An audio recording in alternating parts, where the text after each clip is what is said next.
Welcome back to another special Cubbie Corner. Max Toma alongside Brennan King. And BK, let's talk about a guy that we got to know very well last year. You know, there's always a few guys in the system that start in high A or low A and just shoot up in one season. And maybe nobody better encapsulates that in 2022 than Jeremiah Estrada.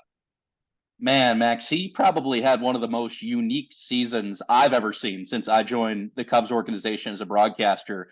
Starting at high A and going to the bigs, that doesn't happen all the time. And it only happens with guys that not only have the talent to do it, but have the wherewithal to do it. And really the drive to put up with all those change in directions and circumstances. I mean, think about all the times he had to move and get a new place, from going to South Bend to Tennessee to Iowa and then Chicago. And even more so, Max, he made his MLB debut in a different country. It was up in Toronto. And then he had to wait a few weeks to pitch at Wrigley. That was a long road trip. I think it was Toronto and then St. Louis. So he was patient. And Max, as you said, for a guy that has missed entire seasons in his career due to injury, I mean, he was supposed to start the year on that 2019 South Bend team at low A. And think about all the time that has passed. He finally got on the South Bend opening day roster this year. And as you said, the rest was history. Yeah, crazy career. Started with that immaculate inning up in Eugene, then a whole lot of injuries. He starts last year fishing in South Bend in a river and finishes it at Wrigley Field. What a story. Here's your conversation with Jeremiah Estrada. We continue our coverage from Cubs Convention 2023. It is the Media Social. My name is Brendan King. I'm with Jeremiah Estrada. South Bend Cub of 2022, also a Chicago Cub of 2022. Jay, you had an unbelievable year that featured 4 separate stops: South Bend, Tennessee, Iowa, before making your debut in Chicago. It also ended with a championship ring because the Cubs won the title in 2022. You get one of those. Of everything I just said, sum it up. It's still super hard to think about how that all happened. You know, usually it takes its time to kind of go year by year with each team, but thinking about making it to the league. But it's funny because when I was up there, I was still thinking, I wish I could close that South Bend game. I wish I was pitching in that South Bend game and just being in the bullpen with all those guys. I loved it. Every single bit of it. How much did it mean to you two, especially Jay, that over the last couple of years you've dealt with some injuries and staying healthy was the thing? Really, you had the arm, you had the talent. It was just a matter of staying healthy. You did it. You just played an entire season. So how much does that mean to you? It means a lot. You know, it's been a struggle to stay healthy. You know, within the years I've just been playing, and my family and I have been working hard to kind of see what we can do to find a way to just stay healthy, finish one full season, learn a different way to pitch or whatever it was. But one thing is us being Christians Baptists, you know, we lifted all of God's hands, and I went out there to just throw, and you know, I wasn't scared anymore. I'm just super excited.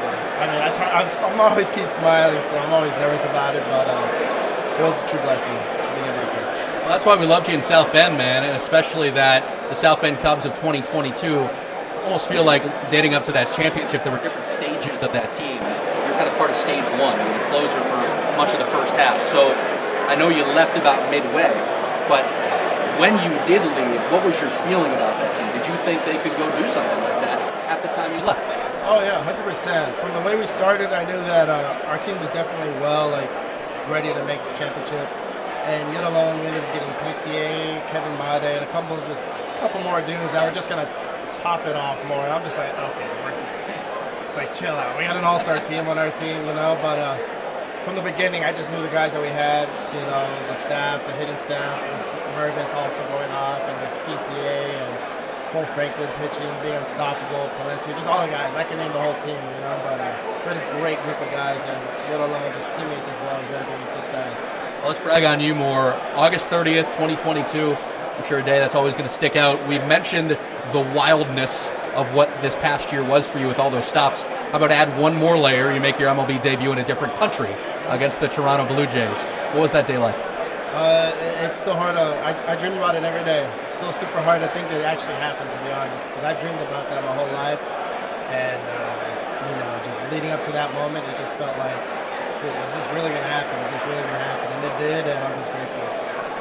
Well, it's kind of funny because I think your first 2 appearances were on the road, and you had to wait like 9 or 10 days to pitch at Wrigley. So, sure, knowing you, the competitor that you are, you were chomping at the bit to go out there and pitch at Wrigley Field? Oh yeah, that's one thing I wanted to do, and I was just ready. All right, let's see first pitch, Wrigley Field. I'm excited, but first pitch didn't quite go well at Wrigley Field. So, but that's all right. It's a good, welcome to the big league. So that's all a good life lesson, Well, now that you've gotten a little taste of it, right? You're at Cubs convention here this weekend. I'm sure you interacted with fans aplenty at the end of the year when you close things out with the Cubs. So, your first impressions of Cubs fans and how special they are, and I'm sure they're already backing you quite a bit.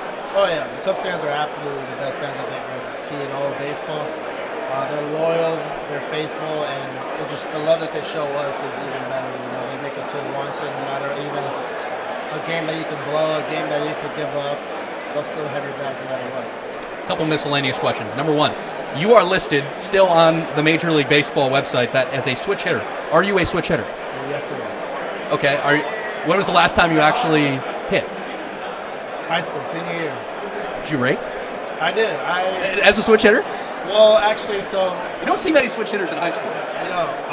Sophomore, I try to hit lefty as much as I can, but once I got into pitching more, my dad's a big baseball fanatic. He was like, "Hey, you hit lefty, and you're pitching, they're gonna hit you right on. They're gonna have dead arm the whole game. So just try to do righty as much as I can." I just stuck with righty pretty much, but as a kid growing up, always a switch hitter. I mean, it's kind of sick that you're listed as a switch hitter on the MLB website. Last thing, you're from Coachella, California. Give me, if you ever had to pick, your dream headliner for Coachella. Who would it be? Are you talking about the Coachella Fest? Yeah, Coachella Fest. I've never been to Coachella. Yeah, but if you had to pick a musician, who would be the headliner? Tupac. Well, even though that's not possible. I know it's not possible, but actually, they did have a hologram. They had a hologram. So that could count, but honestly, as of right now, I don't know. I'm a big guy who loves to listen to people who can actually sing. Rapping, I like to hear rapping, but singing is just where it's at. So I would say Miguel, Brett Paez. Also, big fan of Frankie Valli and the Four Seasons. Big fan.